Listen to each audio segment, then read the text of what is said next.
Hello, everybody. We've got a bit of a long set of notes today. I'm actually combining two different sets into one. And we're going to talk about some problems that are going on domestically in America. We're also going to talk just a little bit about how the clash between traditional and modern is happening. Those are your standards. I will give you the discussion questions in class.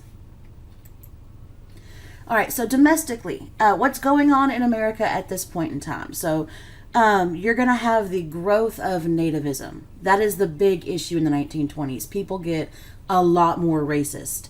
Now, if you don't remember, nativism is that belief that only natural-born wasps should have any political, social, or economic power.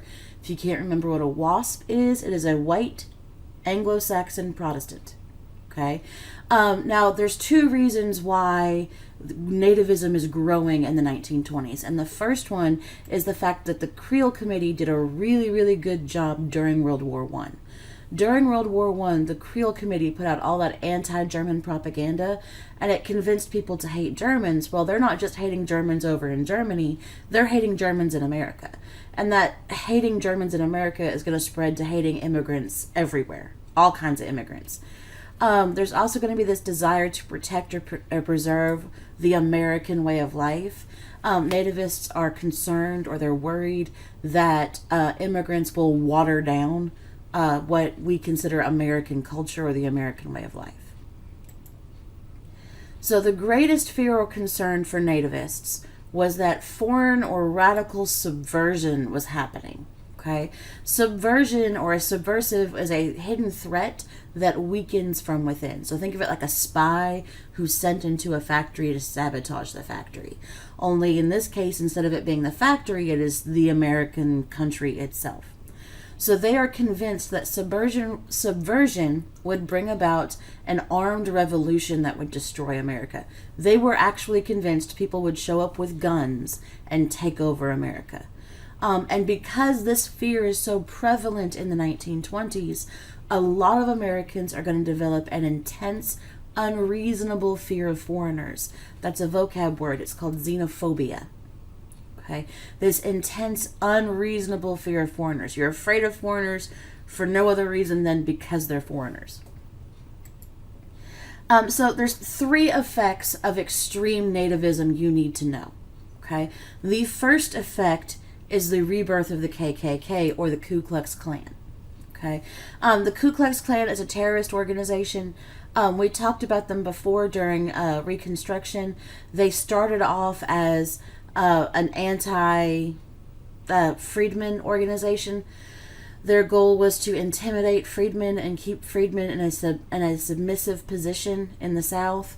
They're going to get a resurgence in the 1920s by kind of expanding their horizons. They are still saying that they are protecting the American way of life by being threatened by Black Americans demanding change. This is going to play on whites' fears and their belief in white supremacy, because white supremacy was a belief. Remember, we talked about white man's burden and manifest destiny. All of those played into the we're better than you, so you should do what we say. The Great Migration is going to cause some problems. A lot of people assume that just by going north, they're not going to be stuck with segregation anymore, and they are. It's just different. They experience a new type of Jim Crow. Okay, so the Great Migration is going to lead to radical violence in northern cities, especially in cities like Chicago. Now, the Great Migration, the Black people who move from the South to the North, they're going to experience a new type of Jim Crow. It's basically de facto segregation, or segregation that happens in fact or in practice. They're used to Jim Crow in the South, which was de jure segregation. That segregation that was actually written into the Code of Law. On top of that, not just the Great Migration, but you have a lot of Black soldiers coming back from World War I with the expectation of better treatment. They are expecting to be given equality because they fought and bled for our country. Not only that, but a lot of Black servicemen fought with French units, and the French were integrated. The French didn't segregate Black from white. So they were in integrated units with the French. They fought literally side by side with white Frenchmen, and they were treated equally by the French, and they want to be treated equally by Americans. There is a new view of the KKK as the savior of white America, and it happens because of a movie that is published, I guess, that comes out, released in 1915. It's called The Birth of a Nation. It is a black and white silent movie directed by D.W. Griffith. And this movie portrays the lie that the KKK started out as kind of this gentleman's club that would protect women from getting beaten on by their wives. And after the Civil War, freedmen went crazy and started raping and pillaging white women, and the KKK had to come together to protect the innocent people in the South. That is what The Birth of a Nation is about. None of it is true, but that is, a lot of people, that's the only history they know of the KKK because they've never heard of it before, particularly if they live in the North. People in the South knew what the KKK was because we lived near it. But in the North, they'd never had access to this information, so they didn't know about it. So just like a lot of you get your ideas about what happened in history from movies, a lot of people are going to get their idea about what the KKK is from The Birth of a Nation. This is actually the first movie that's ever screened at the White House. President Wilson saw this movie like 3 or 4 times at the White House. The KKK, in addition to being anti-black, is also going to promote itself as a patriotic organization that would protect the American way of life from foreign subversives who would contaminate or destroy the American culture, the American way of life. They were convinced that these immigrants coming into the country would bring about an armed revolution that would destroy democracy and capitalism. And guys, when we talk about the American way of life, we're talking democracy and capitalism. That is the American way. So they are convinced that these foreigners coming in are going to be against all of this. Now, there's a couple of new people that are new groups of people that the KKK is going to branch out and hate with equal fervor as they hate black people. The first one is immigrants of all types, even if you're white, unless you're from England. That they kind of let that one slide. Catholics, any type of Catholic they don't like, and Jewish people, any type of Jewish people they don't like. So if you're a member of those 3 groups, the KKK is now going to start targeting you. So this is the movie poster of the KKK, or the KKK's movie, The Birth of a Nation. And you have political cartoons at the time. So you've got Uncle Sam holding a flag saying we are all loyal Klansmen. Okay, or you've got this is a pope, so this is Catholic again. Okay, and here's a Klansman with the American flag and the Holy Bible. Okay, because Catholics don't use the same Bible as Protestants do. So this is, the Klan taking down the Catholic Church. They had Klan rallies and Klan marches all across the country. This one is in Washington, D.C. You can see the Capitol building in the background there. This is an all-women's chapter of the KKK. Guys, the KKK's membership rate grew to like a couple million in the 1920s. But keep in mind, a lot of people who are joining this, they're joining this because they think it's a patriotic organization. They have no idea about the violence and the lynchings going on in the KKK's name. They literally just sent in a couple dollars to get a membership card, and that's all they did. The largest number of post-war immigrants coming to America at this time are coming from Italy, because Italy's having some problems. The first one is a severe post-war depression. Their money is almost worthless. And because their money is almost worthless, there is a threat of a communist revolution. Okay, there's this threat that the communists that had taken over Russia, that same kind of philosophy, is going to take over Italy. And the people who have money and property in Italy are freaking out about that because communism does not believe in individual property. There is no private property in communism. Everything is shared. So the people in Italy kind of combat the coming communist revolution by supporting someone who is anti-communist. In 1922, the Italian businessmen and landowners, fearing communism, helped this guy named Benito Mussolini take power. Now, Mussolini has this new idea of government. Now, he is still wanting to change the government because obviously Italy's government is not working if there's a depression and everything's failing. So he has this new ideology or this new system of thought. He calls it fascism. Okay? And fascism is an enemy to communism. And on paper. Okay? Communism and fascism are so opposite they almost come back together and are in practice end up being the same thing. But on paper, they're exact opposites. There's a couple of things fascism requires. Here's Benito Mussolini. He's Italian. He always talks with his hands. Okay? Fascism requires three things. The first thing it requires is extreme nationalism. Everybody in this country has to believe, I am better than everybody else. We are better than every other country. Because we are better than every other country, we should be able to do whatever we want to all of these other inferior countries. Which leads to B, which is extreme militarism. In a fascist country, every citizen is a member of the military. Okay? Military is huge, and you build up this mighty military because you believe, because you are better than everybody, you have the right to go and take what you want from others, to subjugate others, or to enslave inferiors. And the third thing, and the thing that's hardest for fascist countries to achieve, is totalitarianism. Okay? We talk about totalitarian states a lot in world history or in government, but it's really hard to do. A totalitarian country requires total control of its citizens and total devotion from its citizens. Which means if your country tells you to shoot your 3-year-old son in the head, you do that because your country told you to and they know what's best. Okay? That's the type of devotion required in a fascist system, which is why there's not any fascist systems today. Alright, so we're still at the KKK. We're still talking about this nativism linked to xenophobia. The biggest example I can give you of that is a trial called the Sacco and Vanzetti trial. It happens in 1921. Nicola Sacco and Bartolomeo Vanzetti were Italian immigrants. They were both anarchists, and they were arrested and put on trial for robbery and murder. Back in the day, you didn't get a paycheck. Right? People didn't trust paper.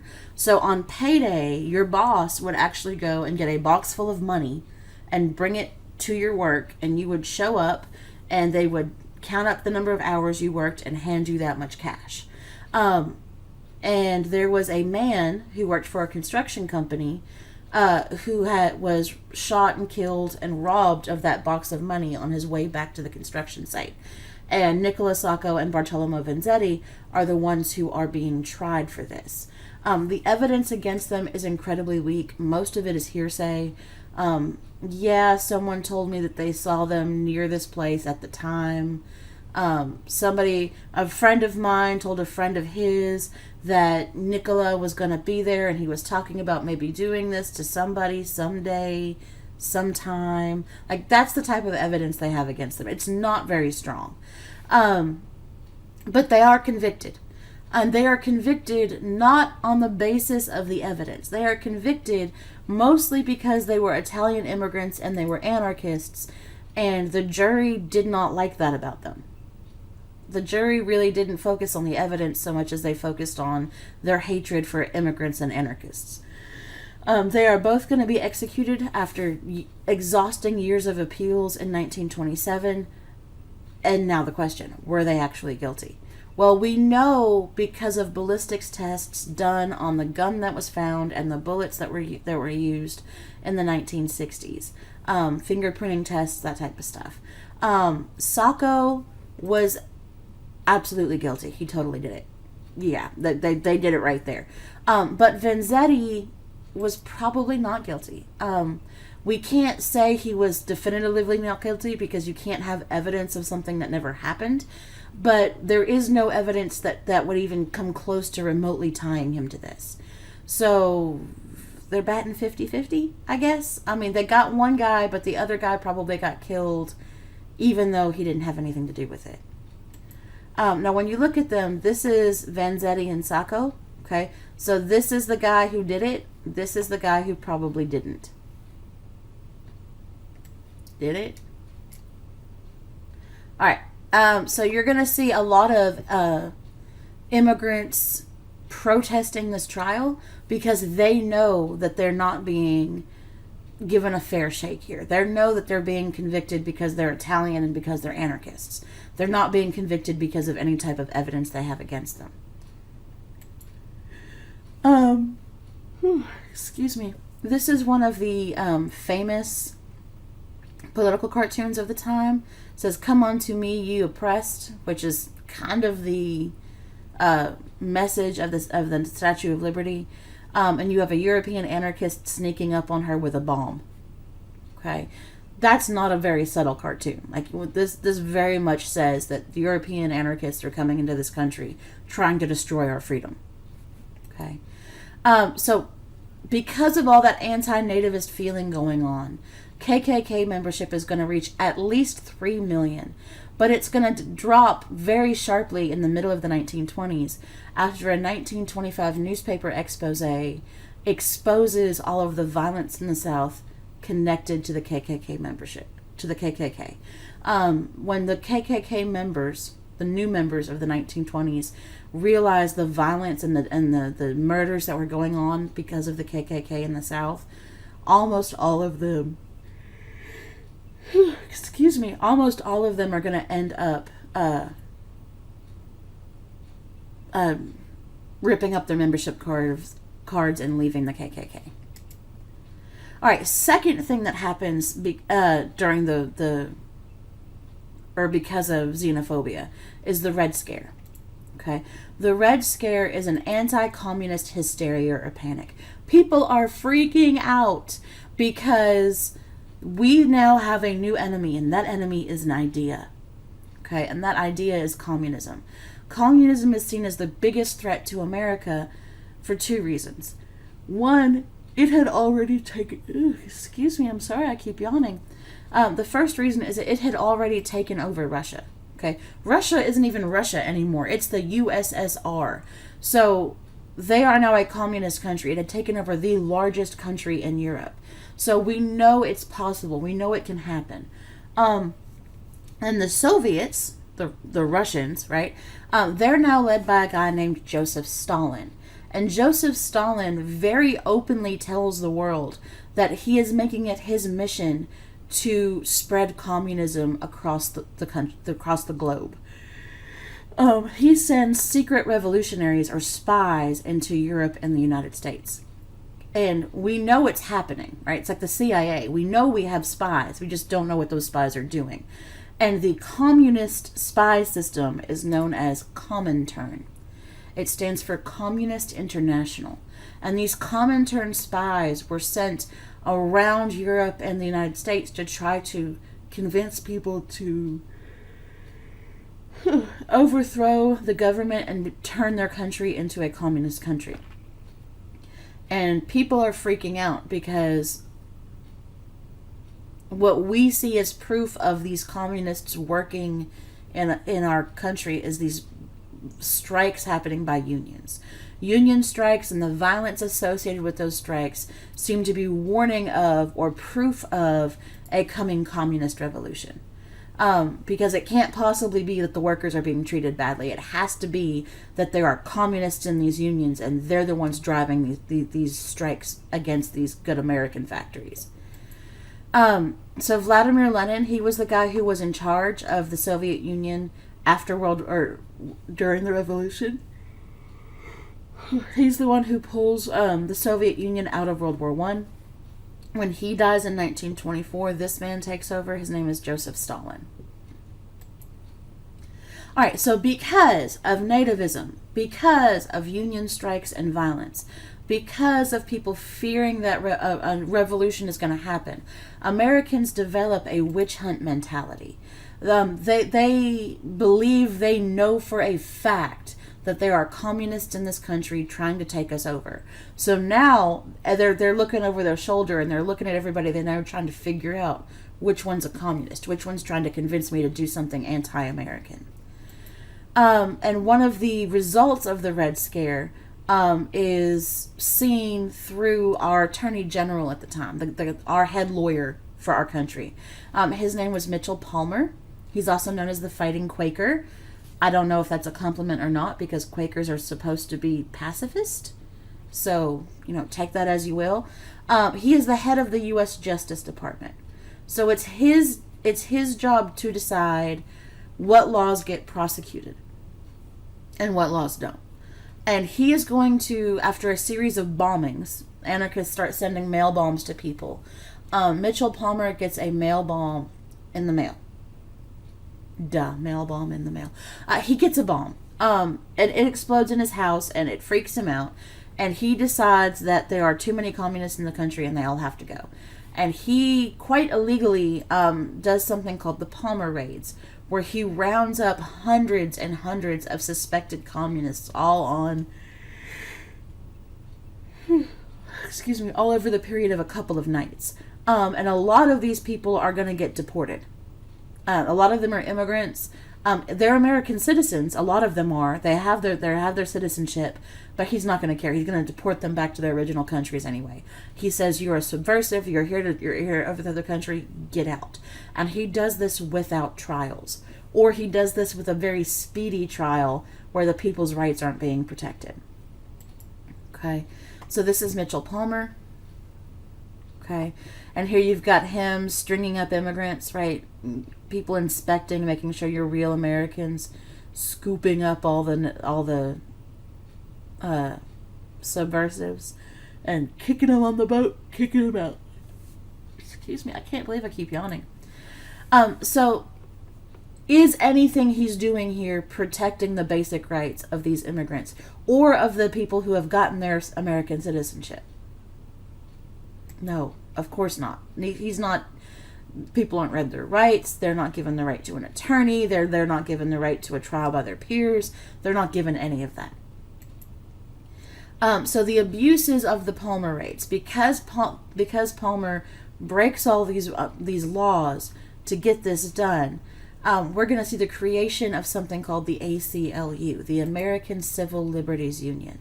And the purpose of the ACLU is to protect the civil rights of American citizens. They still exist today, and that's still their only job. Whenever your civil rights are being violated, it's the ACLU you call. The third thing that happens because of nativism is pressure for Congress to limit immigration. And Congress can actually do this now without making businessmen mad at them because of that post-war depression. That depression means factories aren't working as hard, they're not putting out as much materials, which means there's not really a need for more factory labor. So we don't need immigrants coming into the country, so we can limit them. And the law that Congress passes is called the National Origins Act. It passes in 1924. Excuse me. And it sets a quota or a maximum number for each nationality or ethnic group. Now, most of the quotas they're a little bit different. The old immigrants, the ones we like from Northern and Western Europe, so Britain, France, Ireland, okay, those groups, they're going to have a higher quota, a higher number allowed in than the people who are allowed in from Italy, Germany, Russia, okay, from Southern and Eastern Europe. So you can sit. Well, here, I'll show you. Okay. If you look at Northern and Western Europe, okay, that's red. This is the old immigrants that we like. The blue is the Southern and Eastern Europe, Italian, German, Czechoslovakian, Russian. That's the blue. So this is what it was. This is, potato famine. Okay. And then you start to see before World War I, when things are going bad in Eastern Europe and people are bugging out, okay? And then the quota happens in 1924, and look what happens. Okay? We decide we don't want these kind of people in our country, so whenever we allow immigrants in, we're going to set the quota right about here. Okay? And that pie is going to look like that until the end of the law. All right, so to protect the American way, the majority of Americans, okay, so now we're going to get into that culture clash. The majority of Americans are going to support traditional moral values, okay, and traditional gender roles. So they support men being the ones at work, women being the ones at home. They support traditional or fundamental religion. They treasure anything old-fashioned. They reject anything modern. Okay, the majority of Americans are going to be conservatives, which means they oppose change. They want to keep the status quo. Okay, this is how the majority of Americans felt like they could protect this American way of life. Two of the big figureheads of the traditionists or traditional Americans, you're going to see radio ministries and evangelicals. These are radio preachers. Radio is amazing in the 1920s. It actually helps to bring America together because now you have people all across the country hearing the same thing. So they're all listening to the same type of sports and they're all listening to the same type of music, and you start to create a national culture.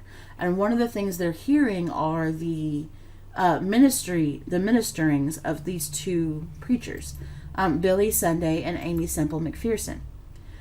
So Billy Sunday, he was a traveling preacher. He wasn't so much on the radio. This is him. No, he's not wearing high heels. Okay. The tip of his shoe, that's just a reflection off the black. And then the lighter color, that's just beige leather. Those are the two-tone color shoes you see from the 1920s. By the way, the one doing the crazy stance, that is the preacher. That's Billy Sunday. He says, nowadays we think we are too smart to believe in the virgin birth of Jesus and too well educated to believe in the resurrection. That's why people are going to the devil in multitudes. Okay? So you can tell by looking at him, right? He's a very feisty preacher, right? He's very kind of hellfire and damnation, really loud, which is kind of the opposite of Aimee Semple McPherson. Aimee Semple McPherson did not travel around the country. She actually had a temple, the Angelus Temple in Los Angeles, where she was known for giving very long kind of revival type services. She gave a 14-hour long Holy Ghost service, which is what you see here. And it's kind of interesting to see a female preacher in the 1920s, especially a traditionalist female preacher. So she's preaching traditional female roles while she's breaking a traditional female role. So that's the 1920s in a nutshell, people. I'm going to tell you what to do, but I'm not going to be doing it myself. It's a very Hippocratic thing. Or not Hippocratic. Yeah, that's right. It's a very Hippocratic thing to do. Now, support for this traditional, fundamental, old-fashioned values is going to be strongest in rural areas and among older Americans. Still true today. People who tend to support traditional, fundamental, old-fashioned values still tend to, this day, live in rural areas and be older. Okay. Now, the opposite side, the flip side of that coin, the roar, the jazz of the 20s, is going to come from a loud, frisky minority of Americans who reject traditional moral and religious values. They said it was the traditional moral and religious values that got us into World War I in the first place, that got us into this trouble, so you know what, YOLO, no, we're not doing this anymore. And they treasure modern. They reject anything old-fashioned, and they tend to be very liberal, which means they support change. Now, support for modernism is going to be strongest in urban areas and among younger Americans. All right, so there's two things you need to know about these young urban modern liberals. One is the new morality and the other one is the new thought. We're going to cover new morality today. We'll do new thought tomorrow. New morality is based on the ideas of a 1920s psychiatrist known as Sigmund Freud. Those of you who had psychology, you've heard of him. Most psychologists either love him or hate him. There's no middle ground with Sigmund Freud. Now, Sigmund Freud kind of came up with this idea of hedonism. Okay, hedonism was this idea of seeking physical pleasure. So if it feels good, it is good. Okay, according to hedonism. So eat to excess. Don't stop eating just because you're not supposed to eat too much. Eat as much as you want. Drink as much as you want. Smoke if you want to. Have sex if you want to. As long as you're not hurting somebody else, go ahead and do it. That is the idea of hedonism. One of the famous quotes from New Morality about hedonism is "Eat, drink, and be merry, for tomorrow we die." Okay, this is a very fancy way of saying YOLO, right? You only live once, go live it. Now, the author who came up with this quote is Kurt Vonnegut. Okay, this is a famous poem that kind of describes hedonism. It's called First Fig by Edna St. Vincent Millay. She says, "My candle burns at both ends, it will not last the night. But ah, my foes, and oh, my friends, it gives a lovely light." So I'm going to die young, right? But I'm going to have lived a life before I die. The second thing that these young urban modern liberals are doing is they reject the noble experiment. Now, the noble experiment is prohibition. Okay, we've talked about prohibition before. It was the 18th Amendment. The problem is adding an amendment doesn't make a law. You have to have a law that actually makes alcohol illegal. And that law, you need to know this, is the Volstead Act. So prohibition is the 18th Amendment. It allows Congress to say it's illegal. The Volstead Act is the law itself that sets out how we're going to make this illegal. Because there were some people who were allowed to have alcohol. Pharmacists were allowed to have alcohol in their pharmacies. Because at this point in time, there is a lot of alcohol in medicines. So they needed that. Stuff like that. So there is going to be a large black market for alcohol. It's called bootlegging. There's also going to be a lot of illegal bars that pop up. They're called speakeasies because you had to speak easy in them. You had to be quiet so that you didn't get caught, because these are usually hidden, like and they had some really cool places to hide them. They'd wall up an alleyway and have a speakeasy hidden in the alleyway between two buildings. They'd have people put false walls up and have speakeasies back behind the false wall. But there is an unintended consequence of this. Just because you make something illegal does not mean people are going to stop doing it. So people still want to drink. They just need to go to somebody shady to get access to the alcohol now. So the problem with that is, if it's against the law, the only people willing to sell alcohol are going to be the bad guys, right? So you're going to get the growth of organized crime, the growth of the mob. For example, Al Capone in Chicago. Okay. So as far as bootlegging goes, this is also where we get the start of NASCAR. People would hide all this booze in their car. By the way, all of these bottles of booze was found in this one car. They had hollowed out the seats and took all the springs out of the seats, and the boxes were filled up inside the seats. They had taken out parts of the engine that they thought they didn't need anymore and just shoved the bottles into their empty spaces. And they did that kind of stuff a lot. Now, what NASCAR gets its start from in bootlegging is the bootleggers themselves would soup up their cars so they could outrun the police. And then eventually it became I souped up my car more than you souped up your car. Let's go race and see whose car is faster. And that's the beginning of NASCAR. So you've got speakeasies. A lot of times you'd have to have a secret code to get in. Now, the biggest group, you need to know this, write this down. The biggest group of people who are opposing prohibition are immigrants. Okay? Because remember, to immigrants, this is not a moral issue. Okay? They only in America was drinking a moral thing.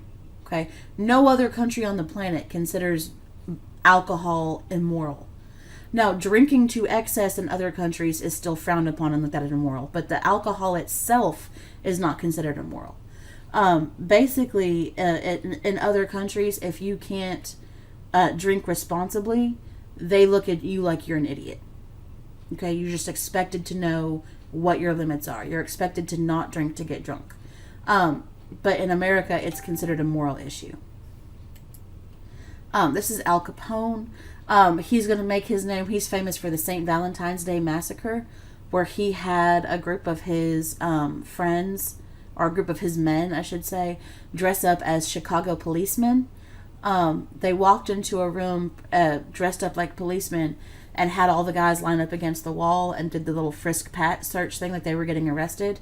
And then one of them walked over to the door and let in their buddies with Tommy guns, and they just machine gunned everybody. That is the St. Valentine's Day Massacre. There we go. I have no idea what that happened. I'm so sorry, y'all. All right, so the third thing that happens with young urban modern liberals is you have a less traditional set of women's roles. Okay? Women start to change their position in society. You have the growth of feminism. Now, feminism is the belief in the political, economic, and social equality of the sexes. Now, this is true feminism. This is they want to be completely equal. They don't want to be completely equal and still have the guy pay for dinner and open their doors. Okay? That ain't feminism. Hate to break it to you, ladies. Okay? It's nice to have someone pay for dinner and it's nice to have someone open the door for you, but you can't have it both ways. Okay? You're going to see changes in dress, hair, and public conduct. Men have a really hard time treating women like equals. So one of the things that happens with women's fashion is women change their dress to de-emphasize their curves. So the waistline on dresses drop to below the hips so that the dresses have a straight line. You don't see the curves. Women's hair gets shorter. Public contact, like women start smoking in public. Women go out in public on their own. So you're going to see different types of things like that. You also have the sexual revolution, the belief that if a woman wants to go off and have sex, she can. She doesn't have to wait to be married for that.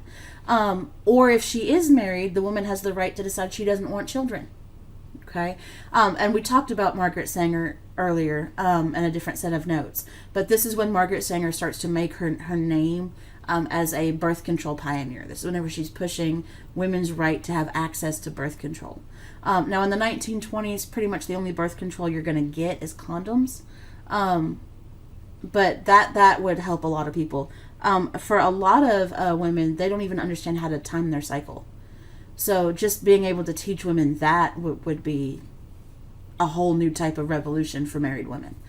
Now, these modern women, these young urban women who are doing these things, they're known as flappers.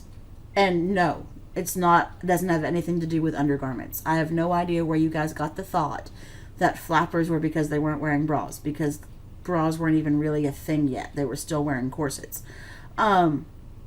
They were called flappers because the hemlines of the dress had shortened. So instead of the dresses being down to the ankle, the dresses were just below the knee. So that whenever a woman was walking, the dress would flap and it would kind of flash her kneecaps at people. Okay. There were even old women who started rumors about these young flappers. They said that they would put blush or rouge on their knees to draw attention to their kneecaps because that was scandalous. Okay. To show you the differences in fashion. Okay. This is what a bathing suit looked like in 1910. I think I'd just not go to the beach because that would suck. Like, that would suck to wear, just like to wear, but then to wear it and get it wet, that would be horrible. This is a bathing suit in the 1920s. 10 years made a lot of difference. They were actually, this guy is doing is he's measuring how short her skirt is for her bathing suit, because some cities, especially in the South, actually instituted dress codes and public decency laws that said if your skirt was too short, you could actually be charged with solicitation. So different kinds of fashions. You've got shorter, more manly style haircuts. If you look at the dresses, their dresses have much lower waistbands, so they have a straight silhouette. They're not emphasizing their curves at all. This is Margaret Sanger. Okay, this is her birth control review. Remember we talked about this? There was at one place she went that wouldn't allow her to talk, so she gagged her. She gave herself a gag, and then she wrote everything on the chalkboard. And before you ask, no, those are not flowers. New dances are going to come across the Charleston. These are lots of high kicks, which people thought was scandalous because then you could see the top of the stocking. You could see lower thigh, y'all. It was insane. These women were such harlots. Okay. The Charleston also involved a lot more body contact. Like there were moves where the guy would bend over and the girl would roll over the guy's back, that type of stuff. Kind of the beginning of swing dancing. And it's people think of it as hedonistic. They think of it as dirty. If they saw y'all's dancing today, they'd go insane. This woman, ooh, she is just trashy according to the 1920s. Look at all that leg she's showing. Insane. Okay? Although look at the guy behind her though. Like he really is fascinated with the leg. So that tells you the time. Okay? This is one of the classic Charleston moves. We'll talk about her. This is Josephine Baker. We'll talk about her later. But this is that hands on the knees back and forth. That is the classic Charleston move. And that is it for today.